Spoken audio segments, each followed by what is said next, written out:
On arrival, we noticed that it was a HE, high explosive L109A1 grenade, similar batch number from the ones that were missing from Butser.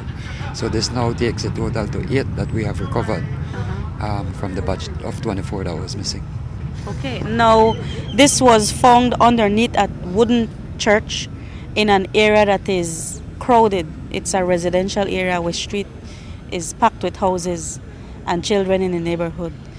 If this had gone off, what would have been the end result? Well, after speaking with the pastor of the church, he says the churchyard is usually filled with kids. Had any of the kids found the grenade and pulled the pin, we'd have had a lot of injuries or fatalities in the vicinity. It's one of the high explosive fragmentation device that is used for defensive purpose. It's a L109A1. It's a British type grenade. Stolen from the Batsub? Yes, it's belonged to the batch that was the same batch.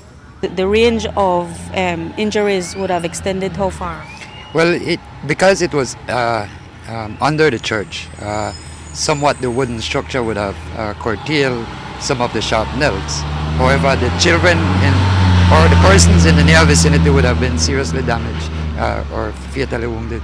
All right. When you discovered the device, can you say what kind of how was it? Was it intact? Was it rusting? Would you say it was there, had been there for a while? Well, based on our observation of the device, it's a relatively intact device, and it had been placed there for storage. So someone placed it there to retrieve it. Right there on the ground? Underneath the church, yes. In a concrete enclosure. Okay. Through a small hole in the concrete. They placed it within the concrete structure itself. Somebody must have found it, so somebody opened that concrete structure. Definitely, the concrete structure is closed on 4 sides. You could only enter from through the church, but there was a small hole on the outside.